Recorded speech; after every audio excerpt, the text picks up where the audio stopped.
Thank you. Thanks, PK, for giving me a surgical bypass talk. I got to pat you on the back for that. But, some of his disclosures.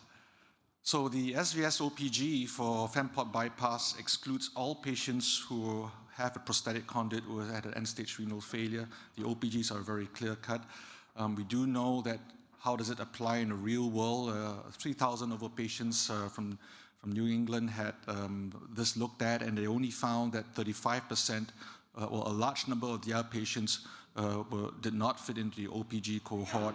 So 35% of a real-world cohort underwent a bypass either had end-stage renal disease or prostatic grafts, and they did not meet the SVS OPG. So how does this work in the real world? What do we have for randomized controlled trials? In the BASIL-1 showed us that at 2 years, there's no significant difference in AFS between the treatment strategies, but there was a trend towards an improvement in AFS, but not statistically significant. Bear in mind, this was a trial in 2004 and POBA was used. More recent analysis run by PK himself was a pooled analysis of 5 randomized controlled trials of about 300 patients in each arm and surgical group, half and half, I believe, with autologous graft. We don't know the percentage of these patients with end-stage renal disease. Majority of them were claudican, 40% with CLI, so real-world FEMPOT data. Treatment strategies, 30% BMS, DES versus Viaban, 50% vein grafts, pretty reasonable. At 2-year results, there was no significant difference in major adverse limb event, although the definition varied, I guess, between these randomized controlled trial. At 2 years, in the midterm results, AFS and re-intervention had no significant difference, so this was quite surprising for me, modern day intervention versus a FEMPOT bypass. Of course, understandably, the length of stay as well as the early complication and bleeding and so on and so forth and infections was higher in the bypass graft group. So in summary, at least in this pool analysis, there's no difference in the incidence of Mali and antipatent-free survival. Primary patency remained lower in the EVT arm, even when you had the technical failures removed from analysis. So how about long-term data? What do we have out there right now? The SUPER-B trial, which is bypass versus Viaban in about 60 in each arm. The trial was slightly underpowered, mostly claudicant, long lesion lengths, and predominantly vein grafts and some prosthetic grafts. At 1 year, there was no significant difference in primary assisted as well as TLR. And bear in mind, this is a trial using a PSVR of 2.5, so this is a real using modern day definitions of loss of patency using Doppler ultrasound. Limb salvage rates were high at 5 years. Similarly, there were no significant differences between primary assisted and secondary. Understandably, there were more re-interventions in the endovascular arm, no difference in quality of life measures. ZILVER-PASS at 5 years, this was a trial, long lesion lengths, ZILVER PTX versus prosthetic graft. Again, with PSVR measurements, definitions of loss of patency.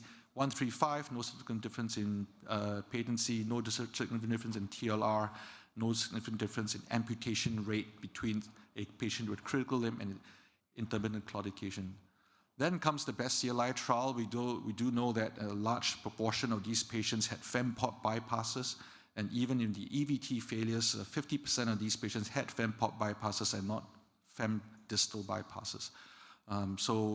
In this trial, surgical bypass was associated with 32 reduction in Mali.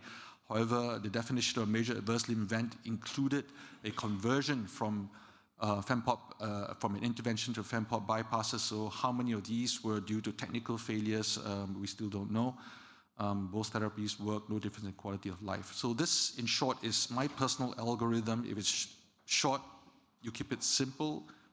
Usually you'll get away with it. If it's a long lesion, depends very much whether you're a true lumen or false lumen.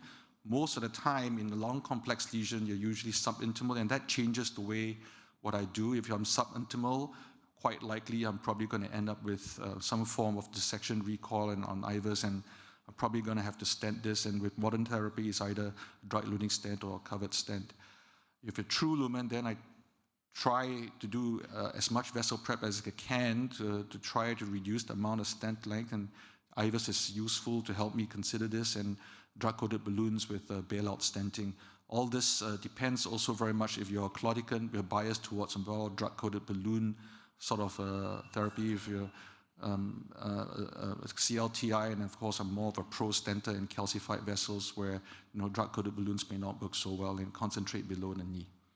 So when will I do a FEMPOP bypass? I love this video. This is me plucking out a superior, from a distal anastomosis, and it's really a very, very nice procedure to do. It's really very, very rewarding to see the stent come out, and then after that you land a bypass onto that and DCB distal to the bypass.